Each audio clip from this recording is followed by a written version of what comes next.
ساتھیو، اللہ تبارک و تعالی نے انما المؤمنون اخوہ فرما کر ایک مومن کی شان کو بہت عظیم قرار دیا ہے۔ ایک مومن کا دوسرے مومن کے ساتھ کیا تعلق ہونا چاہیے اس کی اہمیت کو اجاگر کیا ہے۔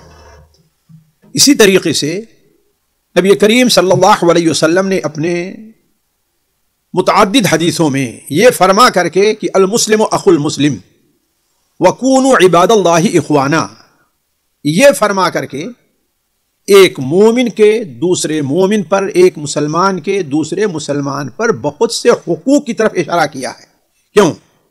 جب دو مسلمان آپس میں ایک دوسرے کے بھائی ٹھہرے تو ظاہر بات ہے ایک بھائی کا دوسرے بھائی کے اوپر حق ہونا لازمی چیز ہے۔ اسی لیے آپ دیکھیں کہ نبی کریم صلی اللہ علیہ وسلم کی بہت سی حدیثوں میں اگر اس موضوع کو صرف ان حدیثوں کو سامنے رکھ کر کے ابھی صرف حدیثیں ہی آپ کے سامنے رکھی جائیں تو یہ ایک بڑا طویل موضوع ہے کہ جس سے اندازہ ہوتا ہے کہ اسلام نے ایک مسلمان کا دوسرے مسلمان پر کس قدر عظیم حق رکھا ہے۔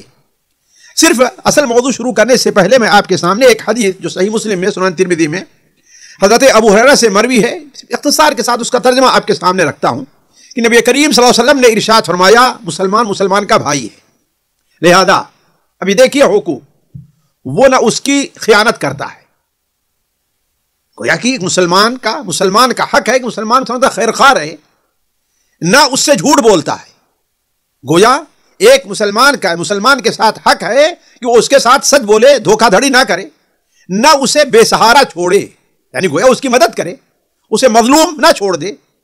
ایک مسلمان کی عزت، اس کا مال، اس کا خون دوسرے مسلمان پر حرام ہے، یعنی صرف ایک مسلمان کا خون ہی دوسرے مسلمان پہ حرام نہیں ہے، ایک مسلمان کا مال اور خون ہی دوسرے مسلمان پہ حرام نہیں ہے، بلکہ ایک مسلمان کی عزت بھی، یعنی کوئی ایسی حرکت سامنے نہیں آنی چاہیے کہ جس سے مسلمان کی عزت کے اوپر پٹا لگتا ہو، بلکہ آپ صلی اللہ علیہ وسلم نے اس کی اہمیت کو اجاگر کرتے ہوئے بتائی کہ مسلمان کا حق کتنا عظیم ہے۔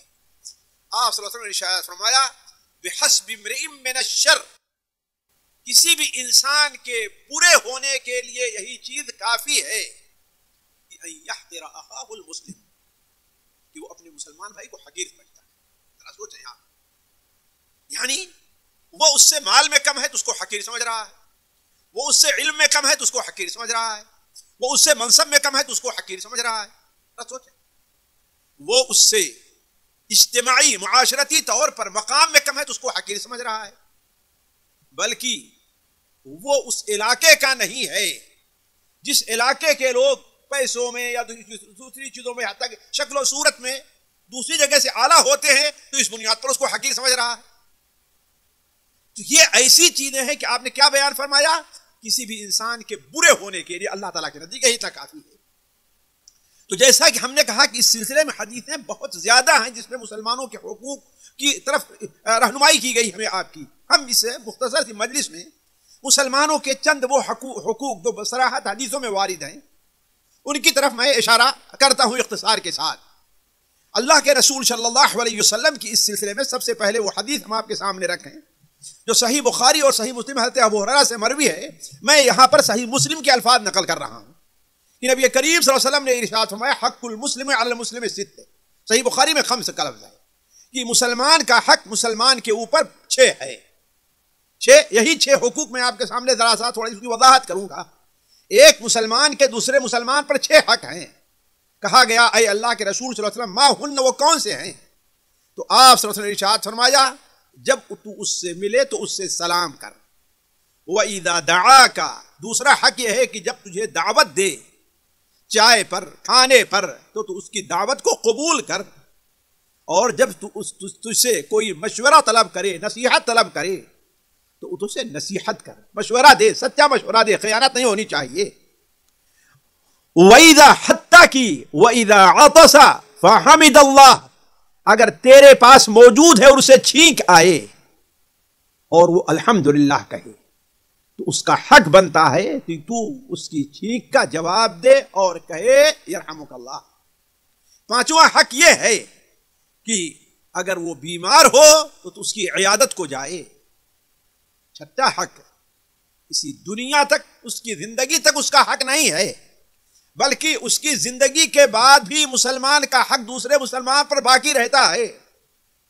اور ان حقوق میں جو وفات کے بعد بھی رہتے ہیں، ان میں سب سے پہلا حق یہ ہے وَإِذَا مَاتَ فَاتَّبِعْهُ، اور اگر اس کا انتقال ہو جائے، وہ وفات پا جائے، تو اس کے جنازے میں شریک ہو، اس کے کفن دفن کا انتظام کر. تو اس حدیث کے اندر مسلمانوں کے 6 بڑے اہم حقوق، جس سے تقریباً تمام مسلمانوں کو سابقہ پڑھنے والا، شاید ہی کوئی ہو جس کو جنگل میں رہ رہا ہے، صحرا میں رہ رہا ہے، کسی سے الگ ہے، کہ اس سے سابقہ نہ پڑھتا ہو، ورنہ ہر مسلمان کو اس سے سابقہ ہے. تو پہلی چیز کیا ہے؟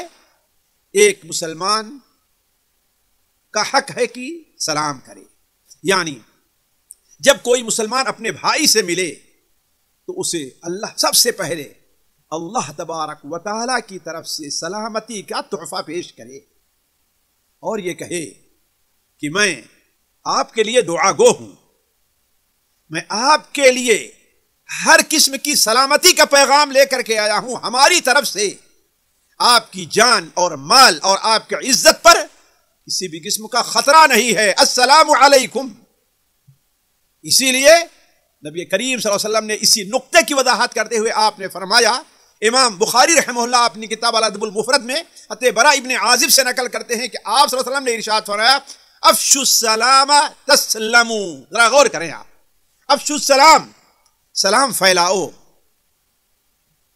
آپ نے کیا فرمایا؟ تسلموا، یعنی بغض و نفرت اور عداوت و دشمنی سے بچے رہو گے. اگر تم نے اپنے بھائی سے سلام کیا اور سلام کا حق جو ہے اسے حق ادا کیا، تو گویا اپنے بھائی کو یہ پیغام دے رہے ہو کہ ہماری طرف سے آپ کے دل، ہمارے دل میں آپ کی طرف سے نہ بغض ہے نہ نفرت ہے، بلکہ آپ میری طرف سے ہر طریقے سے آپ سلامتی ہی کے اندر ہیں. السلام علیکم ورحمۃ اللہ، السلام علیکم ورحمۃ اللہ وبرکاتہ. ذرا دیکھیے، جب یہ سلام کرنے کا یہ حکم ہے تو سلام کا جواب دینے کا حکم کتنا عظیم ہوگا. ذرا سوچیں آپ. حتیٰ کہ سلام کی اہمیت کا اندازہ ایک مسلمان بھائی کے اوپر سلام کرنے کا اس حدیث سے لگائیے، جو حدیث امام ابو داؤد رحمہ اللہ اپنی سنن کے اندر اور امام بحقی اپنی کتاب شعب الایمان میں حضرت ابو ہریرہ سے نقل کرتے ہیں کہ نبی کریم صلی اللہ علیہ وسلم نے ارشاد فرمایا اذا لقی احدکم اخاہ فلیسلم علیہ. تم میں کا کوئی بھی شخص اپنے بھائی سے ملتا ہے فلیسلم، یہ اللہ کے رسول کا حکم ہے. اسی لیے میں اس فقہی مسئلے کی طرف نہیں جا سکتا سلام کرنا واجب ہے کہ نہیں ہے. عموماً علماء کہتے ہیں سلام کرنا سنت ہے اور جواب دینا واجب ہے، لیکن اس حدیث کے اوپر اور اس قسم کے اور حدیثوں پر غور کریں جیسا کہ علامہ البانی رحمہ اللہ بیان کرتے ہیں، تو اس سے معلوم ہوتا ہے کہ سلام کرنا واجب ہے. ذرا دیکھیں اللہ کے رسول کیا حکم دیا، اذا لقی احدکم اخاہ فلیسلم علیہ. جب تم میں کا کوئی اپنے بھائی سے ملے تو اس سے سلام کرے. فإن حالت بینہما شجرۃ او جدار او حجر. اب دونوں ایک راستے سے جا رہے ہو، درمیان میں راستے میں کوئی درخت آ گیا کہ ایک کو دائیں طرف جانا ہے، ایک کو بائیں طرف، پھر آگے مل جائیں گے، یا کوئی ایسی جدار دیوار آ گئی ہے کہ دونوں کو الگ الگ ہو کر کے آگے جا کے ملنا ہے، یا کوئی ٹیلا پتھر بڑا آ گیا سامنے، یہ ایک ادھر سے جائے ایک ادھر آگے جا کر کے ملے. تو آپ صلی اللہ علیہ وسلم نے فرمایا سلام اس قدر اہم ہے کہ اگر درمیان میں کوئی دیوار، کوئی درخت اور کوئی پتھر حائل ہو جائے تو ثم لقیہ فلیسلمہ ایضا، پھر دونوں کی ملاقات ہو جائے تو پھر بھی تو اس وقت بھی سلام کرے. ذرا اندازہ لگائیں. اور جیسا کہ ہم نے کہا یہ حق اتنا تاکیدی ہے کہ اگر ایک دوسرے سے کے دل میں کسی قسم کی ناراضگی ہے پھر بھی یہ حق باقی رہتا ہے، یہ حق ختم نہیں ہوتا. اسی لیے نبی کریم صلی اللہ علیہ وسلم کی وہ حدیث جس میں آپ نے بیان فرمایا السلام اسم من اسماء اللہ، سلام اللہ کے ناموں میں سے ایک نام ہے، وضعہ فی الارض، زمین میں رکھا ہے، یعنی گویا کہ اللہ تعالیٰ نے اپنے اس نام کو تمہارے درمیان اس لیے رکھا ہے کہ تاکہ تم اس سے فائدہ اٹھاؤ، سلامتی کا پیغام دو. تو آپ صلی اللہ علیہ وسلم نے ارشاد فرمایا کہ کسی بھی مسلمان کے لیے یہ جائز نہیں ہے کہ اگر آپس میں ناراضگی ہو جاتی ہے تو ناراضگی 3 دن سے زیادہ ایک دوسرے سے سلام کرنے اور بات چیت کرنے میں رکاوٹ بنے نہیں. آپ نے فرمایا لا یحجر، کوئی مسلمان کسی مسلمان سے قطع تعلق نہ رکھے 3 سے زیادہ. اگر دونوں ایک دوسرے سے قطع تعلق رکھتے ہیں تو ناکبانی علی الحق ما دام علی صرامہما، اگر اس اختلاف کے اوپر باقی ہیں تو دونوں حق سے منہ موڑے ہوئے ہیں اور غلط راہ چل رہے ہیں. وہ راستہ جو حق اللہ تک پہنچائے گا وہ راستہ نہیں ہے، وہ راستہ جو گمراہی طرف لے جانے والا ہے اس راستے کے اوپر چل رہے ہیں.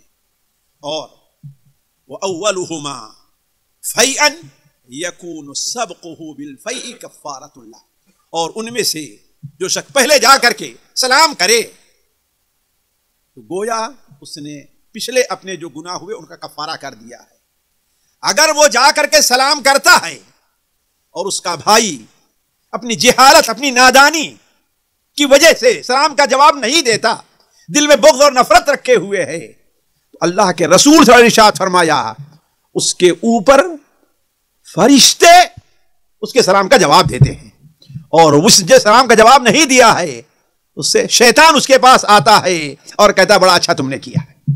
اور اگر اسی حالت میں دونوں کا انتقال ہو جائے تو دونوں ایک ساتھ بھائی ہو کر کے جنت میں کبھی نہیں جائیں گے. تو علی کل حال کہنے کا مطلب یہ ہے کہ پہلا حق ایک مسلمان کا دوسرے مسلمان پر یہ ہے کہ جب ملے تو اس سے سلام کرے. دوسرا حق مسلمان کی دعوت قبول کرنا ہے. جب ایک مسلمان دوسرے مسلمان کا بھائی ٹھہرا اور اس کی اتنی اہمیت ہے تو اس کو دعوت دے رہا ہے، شادی کی دعوت دے رہا ہے یا کسی مناسبت سے کھانے پر بلا رہا ہے. ساتھیوں آج مسئلہ یہ ہے کہ اس چیز کی اہمیت کو ہم اور آپ سمجھ نہیں رہے ہیں. خاص طور پر اگر سامنے والا ہم سے مال میں کم ہے اور ہم الحمدللہ اچھی طریقے سے کھاتے پیتے ہیں تو جیسا کہ اللہ نے فرمایا کلا ان الانسان لا یطغی ان رآہ استغنی، انسان جب اس سے بے نیازی ہوتی ہے مال میں ان چیزوں میں تو لا یطغی طغیان پر آ جایا کرتا ہے.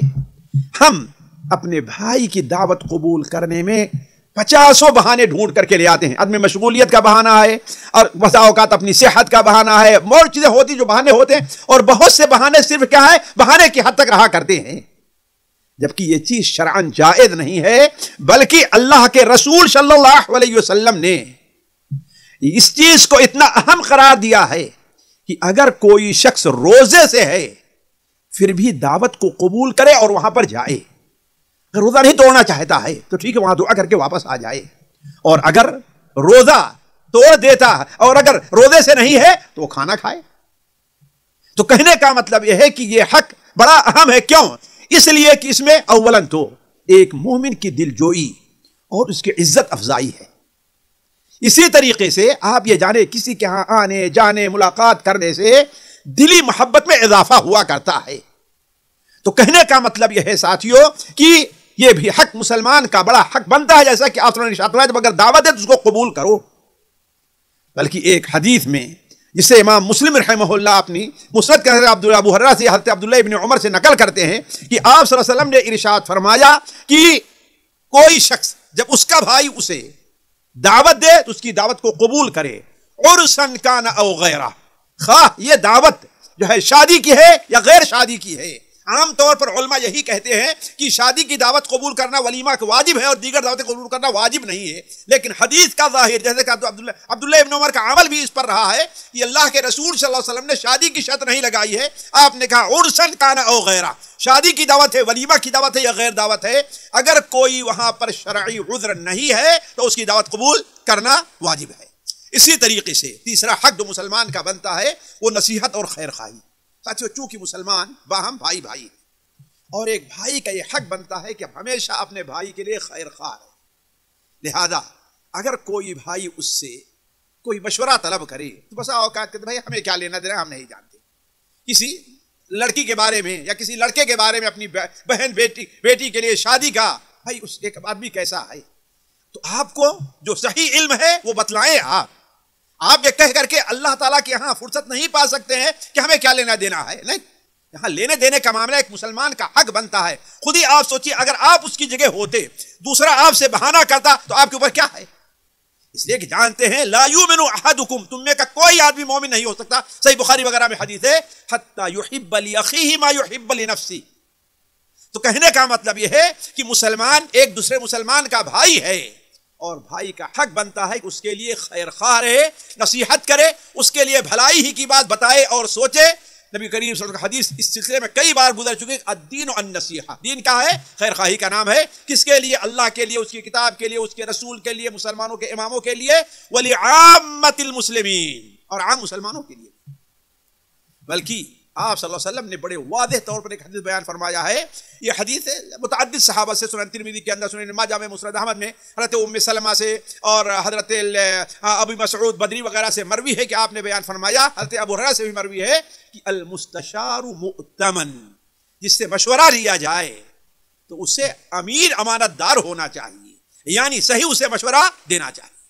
اسی طریقے سے ایک مسلمان کا دوسرے مسلمان پر چوتھا جو حق ہے، اور اسے عام طور پر لوگ بھولے ہیں، حتیٰ کہ بسا اوقات تعجب ہوتا ہے کہ ایک مجلس کے اندر 10 آدمی 15 20 ہوا کرتے ہیں، لیکن کم لوگ ہیں خاص طور ہمارے ملکوں میں جس کے اوپر حق ادا کرتے ہیں، بلکہ کتنے لوگ جانتے بھی نہیں ہیں، کتنے لوگ جانتے نہیں، حتیٰ کہ میاں بیوی بھی ایک دوسرے کا یہ حق جو دوسرے کے ساتھ قریبی وہ حق ادا نہیں کرتے، بیٹا اور باپ بھی. اور وہ کیا ہے؟ چھینک کا جواب دینا.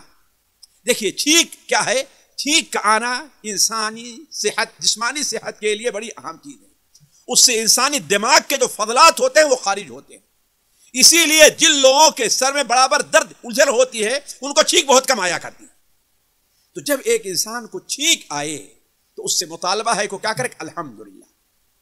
اور یہ ہمارے باپ دادا آدم علیہ السلام سے چیز چلی آ رہی ہے کہ اللہ کے تعالیٰ نے ان کے جسم کے روح پھونکی، اور روح چلتے چلتے ان کے دماغ پر آئی.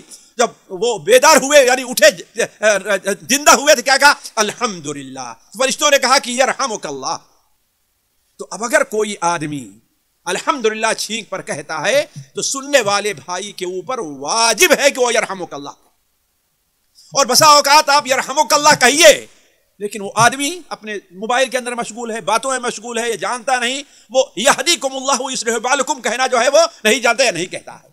تو علی کل حال یہ ضروری یہ ہے کہ انسان اس حق کو پہچانے. بلکہ ایک حدیث علامہ البانی رحمہ اللہ نے اپنی کتاب صحیح ترغیب و ترہیب کے اندر نقل کی ہے کہ حضرت ابو ایوب انصاری رضی اللہ عنہ بیان فرمایا کہ اللہ کے رسول صلی اللہ علیہ وسلم ارشاد ہے، 6 خصال واجبۃ للمسلم علی المسلم. 6 ایسی باتیں ہیں جو ایک مسلمان کی دوسرے مسلمان پر واجب ہیں. من ترک شیئا منہن فقد ترک حقا واجبا. جس نے ان میں سے کوئی ایک حق ترک کیا تو گویا اپنا ایک دوسرے مسلمان کے ایک واجبی حق ہے اس کو ترک کر دیا. وہ یہی چیزیں ہیں، کیا ہیں؟ جب اس کو دعوت دے تو اس کو قبول کرے، ملاقات ہو تو اس سے سلام کرے، اور جب اس کو چھینک آئے اور الحمدللہ کہے تو وہ اس کا چھینک کا جواب یرحمک اللہ کہہ دے. اور جب بیمار ہو تو اس کی عیادت کرے، اور جس کا بھی انتقال ہو جائے تو جنازے کے ساتھ چلے، اور جب اس سے نصیحت طلب کرے تو اس کو نصیحت کرے. تو 5واں حق جو مسلمان کا بنتا ہے وہ مریض کی عیادت ہے. دیکھیے بیمار شخص کو تسلی دینا، صبر و احتساب کی تلقین کرنا، یہ بڑی اہم چیز. بلکہ ایک بیمار اس کا بڑا محتاج ہے. ایک بیمار ہے، اپنی بیماری سے پریشان ہے، آپ جائیے اس کو تسلی دیجئے کہ لا باس طہور انشاءاللہ، اس سے پریشان نہ ہوئیے، یہ بیماری آپ کے گناہوں کا کفارہ ہے. اسے اطمینان دلائیے کہ وہ صبر سے کام لے. کہ ایک بیماری عموماً ایک مومن کے لیے بیماری جو ہوتی ہے وہ اللہ تعالیٰ کی رحمت اور نعمت ہوا کرتی ہے. کیوں؟ اس لیے کہ بہت سی حدیثوں سے پتہ چلتا ہے کہ اللہ کے رسول نے ارشاد فرمایا جب کوئی مومن بیماری سے اٹھتا ہے تو گویا اپنے گناہوں سے بالکل پاک اور صاف ہو کر کے اٹھتا ہے. اور جب تک بیمار رہا کرتا ہے، بیماری سے پہلے جو نیک کام کرتا رہتا ہے، اور بیماری کی وجہ سے اس نیک کام میں جب رکاوٹ بن جاتی ہے، جیسے جماعت کے اندر حاضری ہے، جماعت سے نماز پڑھنا ہے، قرآن کی تلاوت ہے، روزہ رکھنا ہے، تو اللہ تبارک و تعالیٰ اس بیماری کی حالت میں ان تمام عبادات کا ثواب اس کے نامہ اعمال میں لکھتا ہے. تو کہنے کا مطلب یہ ہے کہ ایک مسلمان کی عیادت کرنا یہ بڑا اہم ہے. بلکہ ساتھیوں بات لمبی نہ ہو، اس قدر اہم ہے، اس قدر اہم ہے، آپ تعجب کریں گے کہ صحیح مسلم کی ایک حدیث سے پتہ چلتا ہے، اسے جو حضرت ابو ہریرہ جس کے راوی ہیں وہ بیان کرتے ہیں کہ قیامت کے دن اللہ تبارک و تعالی وہ لوگ جو اس بارے میں کوتاہی سے کام لیتے ہیں، بیمار اگر اس کا دوست ہے تو اس کی عیادت کو جائیں گے، بیمار اگر ان کا ساتھی ہے، کام کا ساتھی ہے، اسکول کا اس کے پاس جائیں گے، بیمار ان کا رشتہ دار ہے، اس کی عیادت کریں گے، اور اس کے پیچھے ایک فکرہ کام کرتا رہتا اگر ہم نے عیادت نہیں کیا تو ناراض ہو جائے، یعنی وہ بھی خالص اللہ کے لیے نہیں ہے۔ لیکن بیمار ایک اجنبی ہے، ہمارا پڑوسی ہے، یا ہم یہ جانتے ہیں کہ وہ بیمار پڑوسی ہے لیکن ہم سے معمولی طور پر کوئی ناراضگی ناچاکی ہے، تو ہم اس کی عیادت کے لیے نہیں جاتے ہیں۔ جبکہ کس قدر اہم ہے ذرا اندازہ لگائیں۔ اللہ کے رسول صلی اللہ علیہ وسلم ارشاد فرماتے ہیں کہ قیامت کے دن اللہ تعالیٰ ایک بندے کو بلائے گا اور کہے گا اے بندے مرضت فلم تعودنی، اہمیت کا اندازہ لگائیے اس کی، مرضت فلم تعودنی، میں بیمار ہوا لیکن تو نے میری عیادت نہیں کی۔ سبحان اللہ، دیکھیے اس حق کو اللہ نے کتنی اہمیت دی ہے۔ اے بندے مرضت فلم تعودنی، میں بیمار ہوا تو نے میری عیادت نہیں کی۔ وہ کہے گا اے اللہ تعالیٰ تو رب العالمین ہے، بیماری تیرے قریب کیسے، بیماری کا پیدا کرنے والا تو، اور بیماری تیرے قریب یہ کیسے ہو سکتا ہے؟ تو اللہ تعالیٰ فرمائے گا میرا فلاں بندہ بیمار تھا اور تجھے معلوم ہوا ہے تو اس کی عیادت کے لیے نہیں گیا، اگر تو اس کی عیادت کے لیے گیا ہوتا تو آج اس چیز کو تو میرے پاس پاتا، میرے پاس اس کا حق موجود ہے۔ ذرا سوچیں آپ کس قدر اہم ہے یہ چیز، اور پھر اپنی حالت پر غور کریں کہ ہم کس قدر کوتاہ ہیں۔ چھٹی چیز، چھٹا حق جو مسلمان کا اس حدیث کے اندر بیان ہوا ہے کہ اس کے جنازے میں شریک ہونا۔ جب انسان کی روح اس کے جسم سے جدا ہو جائے تو اسے زمین کے حوالے ہی کر دینا، یہ اس کی سب سے بڑی عزت اور تکریم ہے، یہ ہے اصل اس کی تکریم۔ الم نجعل الارض کفاتا احیاء و امواتا، اس وقت وہ بے جان لاش اپنے لیے کسی نفع اور نقصان کی مالک نہیں ہوتی، اس لیے مسلمان برادری، مسلمان بھائیوں پر اس کا حق ہے کہ اسے زمین کو سپرد کریں اور آگے کی منزل تک اسے پہنچا دیں۔ اس چیز کی اہمیت کو واضح کرتے ہوئے اللہ کے رسول صلی اللہ علیہ وسلم نے بیان فرمایا، امام بخاری رحمہ اللہ اپنی کتاب الادب المفرد میں حضرت ابو ہریرہ سے نقل فرماتے ہیں کہ ثلاث کلہن حق ثلاث کلہن حق علی کل مسلم، تین چیزیں وہ ہیں جو ہر مسلمان کے اوپر حق اور واجب ہیں: عیادت المریض، بیمار کی عیادت، وشہود اور اس کے جنازے میں شریک ہونا، وتشمیت العاطس اذا حمد اللہ، اور چھینک آئے جب وہ حمد الحمدللہ کہے تو اس کا جواب دینا۔ اسی طریقے سے ساتھیوں اب میں چند وہ چیزیں جو مسلمان کا حق ہے لیکن اس پر لمبی گفتگو نہ صرف میں گناتے چلتا ہوں۔ ایک حق مسلمان کا یہ بھی ہے کہ مسلمان اگر مظلوم ہے تو ہمارا بھائی ہمیں اس کی مدد کرنا ضرور ہمارے اوپر واجب ہے، اور اگر وہ کسی بات پر قسم اٹھا لے، مثال کے طور پر آپ کے ساتھ جا رہا ہے اور آپ سے کہتا ہے کہ رکیے ذرا چائے پی لیجیے، نہیں نہیں مجھے بہت کام ہے، ارے رکیے، کہتا میں قسم کھا رہا ہوں کہ آپ کو میرے ہاں چائے پینا پڑے گا، تو اب آپ کا اگر کوئی نقصان بہت نہیں ہو رہا ہے تو آپ اس کی قسم کو پورا کیجیے، اچھا بھائی قسم نہ کھاؤ، چلتا ہوں میں پی لے رہا ہوں۔ اور یہ بات ہم نے کہاں سے لی ہے؟ یہ دونوں حق صحیح بخاری کی اور مسلم کی ایک حدیث سے براء ابن عازب رضی اللہ عنہ بیان فرماتے ہیں کہ اللہ کے رسول صلی اللہ علیہ وسلم امرنا نبی صلی اللہ علیہ وسلم، اللہ کے رسول نے امرنا ہمیں یہ حکم دیا ہے 7 باتوں کا، اور 7 باتوں سے ہم کو روکا ہے۔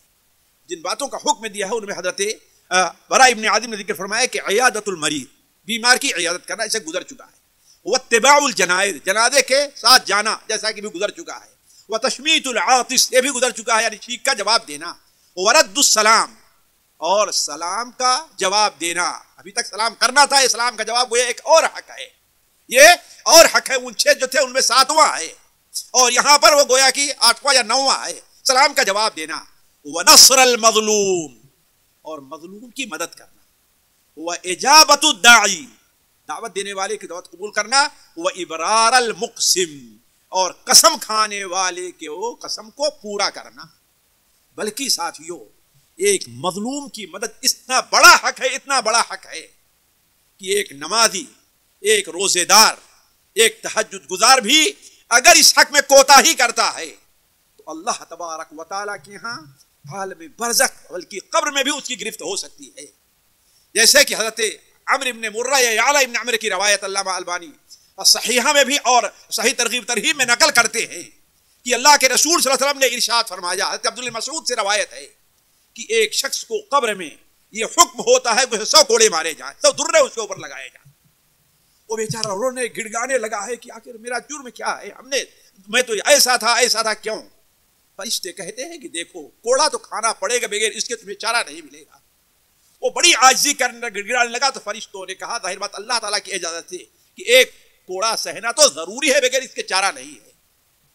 تو جب اسے ایک چابک مارا گیا ہے، نبی صلی اللہ علیہ وسلم کا ارشاد ہے کہ اس کی پوری قبر آگ سے بھر گئی، اور پھر جب اس کو افاقہ ہوا تو وہ کہتا ہے کہ بھائی میرا کیا جرم تھا کہ آپ لوگوں نے مجھے ایک کوڑا چابک نصیب کیا؟ وہ فرشتے جواب دیں گے کہ تیرا دو جرم ہے۔ ایک جرم تو یہ ہے کہ تو نے اپنی زندگی میں ایک نماز بغیر وضو کے پڑھی، لاپرواہی سے۔ جو لوگ پوری نماز ہی نہیں پڑھا کرتے ہیں، ہفتوں مہینوں سالوں میں شاید جمعہ کبھی پڑھ لیں اور عید پڑھ لیں، ان کا کیا حشر ہونے والا ہے۔ اور دوسرا کیا جرم تھا؟ مررت بمظلوم، ایک مظلوم کے پاس سے تیرا گزر ہوا ہے اور تو اس کی مدد کر سکتا تھا، تو نے اس کی مدد نہیں کی، تو ایک عذاب ملا۔ ذرا اندازہ لگائیں کہ کس قدر بڑا یہ حق ہے۔ اسی طریقے سے ایک حق جو صرف گناتے چلوں، مسلمانوں کے عیوب کو چھپانا ہے، اور یہ بڑا اہم حق ہے ساتھیوں، اس لیے کہ ایک مسلمان کی عزت اور تکریم ہمارے اوپر واجب ہے، اس کا حق ہے۔ اب اگر ہم اس کے عیوب کو لوگوں میں بیان کریں، عام کریں، تو گویا ہم اس کی حق تلفی کر رہے ہیں۔ اسی لیے نبی کریم صلی اللہ علیہ وسلم نے ارشاد فرمایا لا یستر اللہ علی عبد فی الدنیا، لا یستر عبد، معنی حدیث کا یہ ہے کہ کوئی بندہ اس دنیا میں اگر اللہ تعالیٰ کے کسی بندے کے عیوب کو چھپاتا ہے تو اللہ تبارک و تعالی اس بندے کے عیوب کو قیامت دن لوگوں سے چھپائے گا۔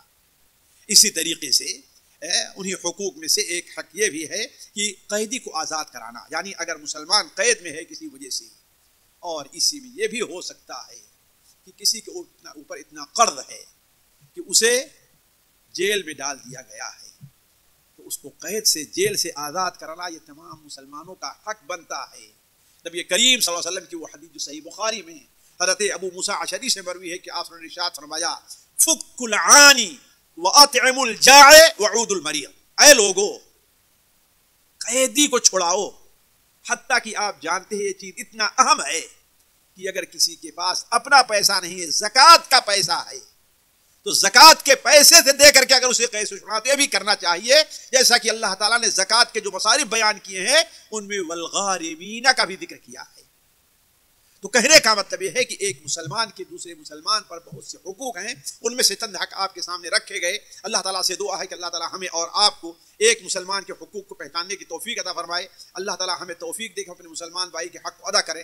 سبحانک اللہم و بحمدک، اشہد ان لا الہ الا انت، استغفرک و اتوب الیک۔ سامعین اکرام، ہمارے علمی اور عوامی دروس اور سوال و جواب کی مجلسوں سے آپ خود بھی مستفید ہوں اور اپنے دوست و احباب کے ساتھ بھی شیئر کریں۔ عین ممکن ہے کہ آپ کے شیئر سے کسی کی اصلاح اور آپ کے لیے صدقہ جاریہ بن جائے۔ واٹس ایپ پر اسلامک میسج حاصل کرنے کے لیے نمبر نوٹ فرمائیں: یعقوب عزیز 00966 5089 59707۔ واٹس ایپ سوال جواب گروپ میں ایڈ ہونے کے لیے نمبر نوٹ فرمائیں: عبدالسلام عمری 00966 502627 نمبر بھیجتے ہوئے نام اور پتہ ضرور لکھیں۔ اسی طرح ہمارے یوٹیوب چینل اسلامی دعویٰ کو ضرور سبسکرائب کریں تاکہ ہماری ہر نئی اور اہم ویڈیو کی اطلاع آپ کو فوری حاصل ہو جائے۔ تمام دروس، مقالات اور سوال و جواب سیریز کے لیے ہماری مشہور ویب سائٹ www.islamidawah.com کا مشاہدہ کرتے رہیں۔ السلام علیکم ورحمۃ اللہ وبرکاتہ۔